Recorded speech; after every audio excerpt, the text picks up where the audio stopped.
नमस्कार, knockingnewz.com में आपका स्वागत है। मैं हूं गिरिजेश वशिष्ठ। आप देख रहे हैं हमारा YouTube संस्करण। देश के मुख्य वैज्ञानिक सलाहकार, भारत जैसे देश के जो पूरी दुनिया को विज्ञान दे रहा है, उसके मुख्य वैज्ञानिक सलाहकार ने परसों कहा था कि कोरोना की तीसरी लहर अवश्यंभावी है, इनएविटेबल है। कल वो पलट गए। कल उन्होंने कहा कि इसको रोका जा सकता है, टाला जा सकता है, कुछ भी हो सकता है, बस थोड़ा सख्ती रखनी पड़ेगी। इन दोनों चीज़ों में, इन दोनों बयानों में इतना अंतर कैसे आ गया? अचानक एक ही दिन में विज्ञान कैसे पलट गया? आप वैज्ञानिक सलाहकार हैं, आपको तो वो बात बतानी पड़ेगी ना जो विज्ञान कहता है। आपको विचार तो व्यक्त नहीं करने ना, आपको विज्ञान बताना है। तो ये कैसे बदल गया, इसके पीछे की पूरी कहानी मैं आपको सुनाऊंगा।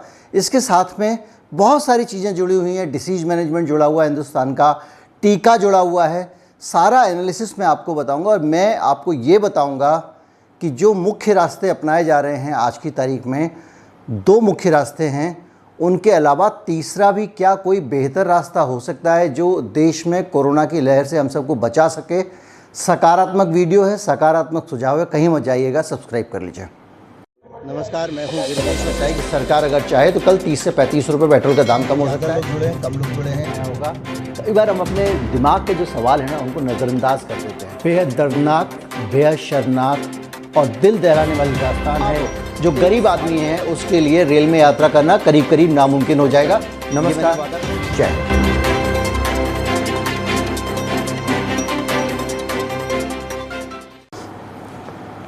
देश में जो वैज्ञानिक हैं वो वैज्ञानिक बात नहीं कर रहे हैं। वैज्ञानिक सलाहकार कुछ रणनीतिक, राजनीतिक, प्रबंधकीय बातें कर रहे हैं, वरना एक दिन में बयान कैसे पलटे। जो वैज्ञानिक नहीं हैं वो विज्ञान पे बात कर रहे हैं। हमारे देश की बहुत सर्वोच्च सर्वमान्य अदालत है जिसका हम बहुत सब सम्मान करते हैं, उसने भी तीसरी लहर कह दिया। अरे तीसरी लहर है, कैसे पता आएगी, कब आएगी, कौन सा असेसमेंट है, किस आधार पे आप ये गणित निकाल रहे हैं, इसको भी तो स्पष्ट कर दीजिए। हम भारत के नागरिक जानना चाहते हैं। मेरा मानना ये है कि तीसरी लहर की जब बात की गई तो उसमें एक लाइन और जोड़ी गई, जिस लाइन पे सबसे ज़्यादा जोर था, मीडिया ने भी उसको हेडलाइंस में उठाया कि तीसरी लहर में बच्चे भी चपेट में आएंगे। बच्चे हमारी आपकी सबसे बड़ी कमज़ोरी होते हैं। और अब डर बढ़ गया है, क्योंकि बच्चे चपेट में आने वाले ये कहा जा रहा है और इन बयानों से डर बढ़ा दिया गया है। अब इस डर के कारोबार के पीछे, इस डर के जो खेल है उसके पीछे वजह क्या है? उसके पीछे एक वजह जो समझ में आती है वो ये भी हो सकती है कि भाई लोगों को ज़्यादा से ज़्यादा, अब 18 साल तक तो आ ही गए हैं, और ज़्यादा लोगों को टीके से जोड़ा जाए ताकि देश में ज़्यादा से ज़्यादा टीकाकरण हो, ताकि देश में लोग जल्दी से इस बीमारी को लेकर इम्यून हो जाएं और जनजीवन सामान्य हो जाए। साल भर बाद ये हमको मास्क वास्क ना लगाना पड़े। हो सकता है ये सदिच्छा, ये इच्छा रही हो। दूसरी इच्छा और भी हो सकती है। वही बहुत सारी बातें होती हैं, जब भी कुछ अच्छा होता है तो उसके पीछे कुछ खेल छुपा होता है। उस पर मैं बात नहीं करूँगा, वो आप समझ सकते हैं क्यों नहीं कर रहा हूँ। अब मैं बात करता हूँ टीके की। टीका पहले आप लेके आए, बुज़ुर्गों को लगाएंगे, उनकी रक्षा के लिए ज़रूरी है, उनकी इम्यूनिटी बहुत वीक होती है। फिर आपने कहा टीका 45 साल वाले जो हैं उनसे ऊपर सबको लगा दो, ठीक है। फिर आपने 18 साल से ऊपर वाले सबको टीका लगा दो। पहले तो आप कह रहे थे ये तो बहुत सुरक्षित जनरेशन है वगैरह वगैरह।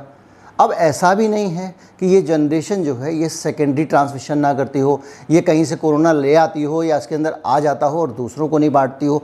मैं बहुत ज़बरदस्त आंकड़े बताने वाला हूँ, भागिएगा मत, टाइम ज़्यादा ज़रूर लगेगा, लेकिन आंखें खुल जाएंगी आज का वीडियो देख के। तो आपने फिर क्या किया? 18 साल वालों को लगा दिया। अब आपकी नज़र बच्चों पे है। आपकी नीयत सारी सही है और आप टीका सिर्फ इसीलिए लगाना चाहते हैं क्योंकि आपको लगता है ये ही एकमात्र समाधान है। अगर मैं इस बात को मान लूँ, अगर ये ही सच है, ये मैं भी कह दूँ, तब भी हम आगे बढ़ते हैं कि टीका कितना कारगर है, टीके से ही क्या हमारी समस्याओं का हल निकलेगा। अब मैं आपको ये समझाने की कोशिश करता हूँ कि किस तरह से बीमारी जो है वो उसेन बोल्ट की तरह भाग रही है और आपकी रफ्तार सिर पे गगरी लेकर चलने वाली एक ग्रामीण महिला से ज़्यादा नहीं है, क्योंकि आपका जो टीकाकरण की रफ्तार है वो उसका, इनका कंपैरिजन ये है। ये मैं एक उदाहरण दे रहा हूँ आपको, लेकिन आप अगर ग्राउंड पे देखेंगे तो मैं आपको ये आंकड़े बताता हूँ जो मैंने निकाले हैं। आईसीएमआर की स्टडी कहती है कि एक महीने में एक आदमी 406 लोगों को इन्फेक्शन दे सकता है। कितने लोगों को? 406 लोगों को। आज से एक महीने पहले जो केसेस थे हिंदुस्तान में, जितने केसेस थे जो कोरोना जितने लोगों को हुआ था, वो थे 1,31,000 केसेस। 1,31,000 केसेस को अगर आप 406 से गुना कर दें तो आज हमारे पास में देखेंगे तो 5,36,00,000 लोग अभी संक्रमित होंगे इस वक्त। अब आप कहेंगे आंकड़ा कैसे? मैं आपको एक और रिपोर्ट देता हूँ। ये है हेल्थलाइन की रिपोर्ट, हेल्थलाइन मैगज़ीन है, और वो मैगज़ीन कहती है कि 80% लोग संक्रमित हो जाते हैं और ठीक हो जाते हैं, उनको पता भी नहीं चलता। तो अगर इस आंकड़े को आप और 5 गुना कर दो, क्योंकि 80% का 5 गुना होता है 100, और 5 गुना कर दो तो आपको पता चल रहा है बड़ी संख्या में लोग हिंदुस्तान में कोरोना से प्रभावित हो रहे हैं और वो अपने आप ठीक हो जा रहे हैं। उनके अंदर एंटीबॉडीज़ भी बनती जा रही हैं, उनका रेजिस्टेंस भी बनता जा रहा है। और इस बार कोरोना जितनी बड़ी रफ्तार में फैला है, उतनी रफ्तार में अगर बीमारी फैलती है तो 26 करोड़ से ज़्यादा लोग एक महीने में संक्रमित हो चुके हैं। 26 करोड़ लोग एक महीने में, आईसीएमआर का ही डाटा है, उसी का आंकड़ा है, उसी की सब चीज़ें हैं। 26 करोड़ लोग संक्रमित हो चुके हैं एक महीने में। और आपने टीका कितना लगाया? 4 करोड़ टीके। 26 करोड़ लोग कुदरती टीका लग रहा है। अब इसको संक्रमित होने को आप ऐसे मत मानिए कि कोई विपदा आ गई, उसमें से कुछ लोग ही फंसते हैं ना, बाकी को तो कुदरती टीका लग रहा है ना। बाकी सब लोगों को अपने आप हर्ड इम्यूनिटी आ गई। आपने देखा होगा पिछले कुछ समय से कि वैज्ञानिक समाज के लोग कोरोना होने से हर्ड इम्यूनिटी वाली बात ज़रा कम बोल रहे हैं, टीके से हर्ड इम्यूनिटी पैदा करने वाली बातें ज़्यादा की जा रही हैं। तो आपने 4 करोड़ टीके लगाए और 26 करोड़ लोगों को बीमारी हो गई, तो भैया कब तक दौड़ते रहोगे? ये तो जितने लोगों को आप टीके लगाओगे उससे ज़्यादा को बीमारी हो रही। जब तक आप टीके लगाओगे उससे तो बहुत पहले पूरा देश हर्ड इम्यूनिटी में आ चुका होगा। ये सत्य तो आपको समझना पड़ेगा, ये तथ्य आपको समझना पड़ेगा। इस पूरे हालात के बीच में इतने सारे टीके लगाने के बाद भी आपका जो सबसे बड़ा टीका उत्पादक था, अब आने वाले समय का बता रहा हूँ, वो भी भाग गया। अब वो कितने टीके देगा, नहीं देगा, कुछ नहीं देगा, ये उसके ऊपर है। तो टीकों की सप्लाई अभी भी कम पड़ रही है 18 साल से ऊपर वालों को। तो जो पिछले एक महीने की रफ्तार का मैंने रेफरेंस लिया 4 करोड़ टीके वाला, आने वाले समय में इतने टीके भी लगाने की हालत हिंदुस्तान में नहीं रहेगी। अब दूसरा रास्ता क्या हो, सॉल्यूशन क्या हो? एक सॉल्यूशन ये हो सकता है कि हम लॉकडाउन कर दें। हमने लॉकडाउन करके देखा है। मान लीजिए कि हमको रोज़ी रोटी की कोई दिक्कत नहीं होने वाली है, सबके घर में अनाज भरा हुआ, अन्न भरा हुआ है, सरकार पहुंचा देगी और सब जगह एकदम टोटल लॉकडाउन कर दें। उसके बावजूद हमारा अनुभव ये रहा है कि हम लॉकडाउन से बीमारी की रफ्तार को कम कर सकते हैं, उसके संक्रमण को नीचे ला सकते हैं, लेकिन रोक नहीं सकते। और जब आप बात करें कि 400-600 गुना लोगों को एक बार में, एक महीने में फैल जाता है, तो वो लोग जैसे ही लॉकडाउन से बाहर निकलेंगे, अगर एक आदमी के पास भी बचा होगा तो फिर समाज में आ जाएगा। कब तक बचोगे? लॉकडाउन अस्थाई समाधान के तौर पर तो है, स्थायी नहीं है। ये कोई भी नहीं कहता कि स्थायी है। अब बात यह है कि कोरोना का स्थायी समाधान क्या हो। हम सबको ये समझना पड़ेगा कि कोरोना को प्रिवेंट करना एक एक्सरसाइज है जिसके सफल होने की गुंजाइश बहुत कम रहती है, क्योंकि हम टीकाकरण भी कर रहे हैं। WHO कहता है 63% एफिकेसी है हमारी कोविशील्ड वैक्सीन की। WHO की साइट पे स्क्रीनशॉट में यहाँ पे ये भी अभी फिर दोबारा लगा देता हूँ, पहले के वीडियोस में भी लगा चुका हूँ। तो 4 लोग 10 में से वैसे भी बच नहीं रहे। आप देख रहे होंगे बहुत सारे लोगों को कोरोना हो जा रहा है वैक्सीन के बावजूद, क्योंकि एफिकेसी उतनी है उस वैक्सीन की। तो अब आप क्या करेंगे? मास्क लगा के भी पता चल रहा है कि मास्क के अंदर से भी बहुत सारे मामले ऐसे आए हैं कि हो जा रहा है, क्योंकि अब पता चला कि उसका एरोसोल ट्रांसमिशन हो गया है, इसलिए मास्क के अंदर बचना मुश्किल है। तो इन सारे हालात के बीच में आपके पास विकल्प क्या बचता है? मेरे ख्याल से मानवता के पास जो विकल्प बच रहा है वो विकल्प ये बच रहा है कि अब आप प्रिवेंशन की जगह क्योर पे ध्यान दो, इलाज पे ध्यान दो। अब आप कहेंगे इलाज पे ध्यान दो, अभी तो हालत ख़राब है, ऑक्सीजन बेड नहीं मिल रहा है, लोगों को इलाज नहीं मिल रहा है, लोग परेशान हैं, सड़क पे लोग ऑक्सीजन सिलेंडर लगा के मर रहे हैं। हमने विजुअल देखे हैं, आप कह रहे हो सबको क्योर दे दो। मैं बताता हूँ क्योर कैसे दी जा सकती है। किसी को भी घर में ऑक्सीजन सिलेंडर नहीं दिया जाए, ऑक्सीजन सिलेंडर घर में देने और लगाने पर रोक लगा दी जाए। लेकिन इससे पहले इस देश में हर वार्ड में कम से कम 2 या 3 सिलेंडर आप मुहैया कराएं, एक ऑक्सीजन बेड मुहैया कराएं, एक ऑक्सीमीटर का प्रावधान करें, ये छोटे छोटे, और एक एयर प्यूरीफायर का वो करें, और एक शुद्ध साफ सा कमरा हर वार्ड में आप मुहैया करा दें। आप चाहें तो लोगों से महीने 2 महीने के लिए वो किराए पे भी ले सकती है सरकार। दिल्ली में मोहल्ला क्लिनिक का जो मॉडल है, मोहल्ला क्लिनिक को उसमें बदला जा सकता है। तो हर मोहल्ले में आपके पास ऑक्सीजन की सुविधा है, लोगों के घर में जो सिलेंडर पड़े हुए हैं वो सिलेंडर उससे पर्याप्त हैं। और दूसरा ये है कि आप एक कूड़ेदान जिस कीमत पे खरीदते हैं उससे कम कीमत पे आप ये व्यवस्था तैयार कर सकते हैं, जिसमें आपको 2-3 फोल्डिंग बेड लगाने हो, एक ऑक्सीजन का सिलेंडर रखना हो, एक उसके साथ के जो भी यंत्र होते हैं उसकी ज़रूरत हो, और उंगली में लगाने वाला ऑक्सीमीटर, और साथ में थर्मामीटर। आपका एक छोटा मोटा कोरोना का आइसोलेशन वार्ड तैयार हो गया।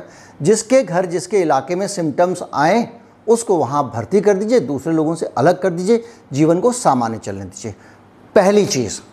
दूसरी चीज़, जब ये पूरा लोड जिला अस्पतालों, बड़े अस्पतालों का हट जाएगा, वार्ड के स्तर पे आ जाएगा, तो जिनकी स्थिति ज़्यादा ख़राब हो रही है उनका इलाज आप बड़े अस्पतालों में करें।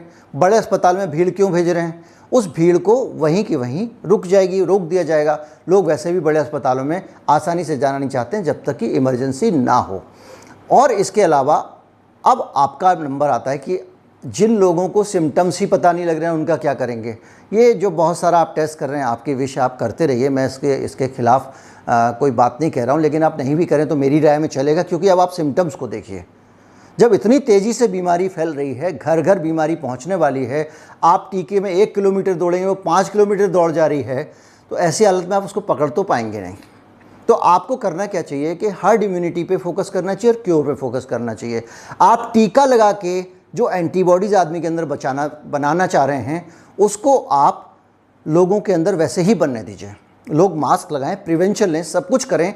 उसके बाद जो थोड़ा बहुत इन्फेक्शन होगा वो वायरस लोड कम वाला होगा और उसको वो अपने आप ठीक हो जाएगा, या उसको कम एफर्ट लगेगा उसको क्योर करने में। लेकिन धीरे धीरे करके हमारा जो समाज है वो पूरा का पूरा कोरोना से इम्यून हो जाएगा। अब नए स्ट्रेन, पुराने स्ट्रेन, ये लहर, वो म्यूटेंट, इसको भूल जाइए, क्योंकि कोरोना का अभी तक का अनुभव ये है कि एक बार एंटीबॉडी बन गई तो नया म्यूटेंट उसका कुछ बिगाड़ नहीं पा रहा है। हालांकि अभी जो भारत वाला है इस पर रिसर्च चल रही है, लेकिन कोई गंभीरता से अभी तक के नतीजे कहीं से भी ये नहीं हैं। जो टीका उसके लिए बना था वो टीका इस पर काम कर रहा है, जो उससे इम्यून हो गया वो उससे भी ठीक हो रहा है। अभी तक का अनुभव विज्ञान का यही है।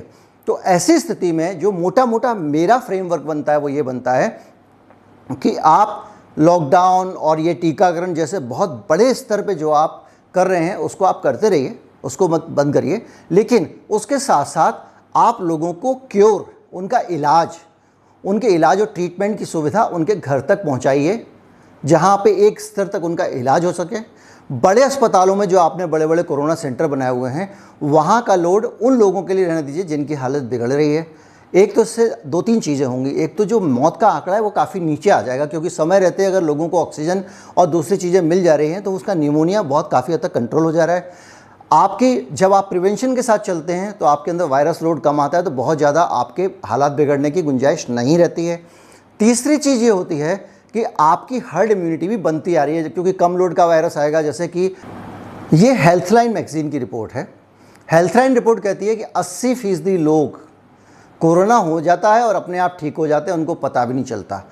अब आप इस रिपोर्ट को अगर दिमाग में रखें तो जो आपके कोरोना के अभी तक आंकड़े आए हैं उससे 5 गुना लोग कोरोना हुआ और ठीक हो गए, और जो वो ठीक हो गए हैं उनके अंदर एंटीबॉडीज़ बन चुकी हैं। इस तरह से आप लोगों को ठीक होने क्यों नहीं देना चाहते हैं? उनको होने दीजिए।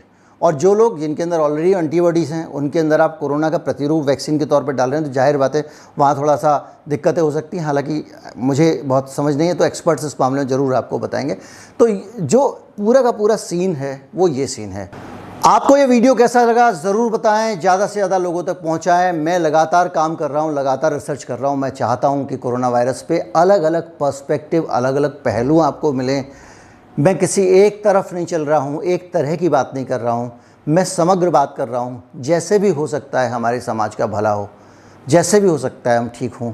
जितने ज़्यादा लोग इस आंदोलन से जुड़ेंगे उतना ज़्यादा लाभ होगा, और इसके लिए ज़रूरी है कि अलग अलग माध्यमों पे आप इस वीडियो को भेजें, इसका लिंक भेजें। नमस्कार, जय हिंद। हो जाएगा।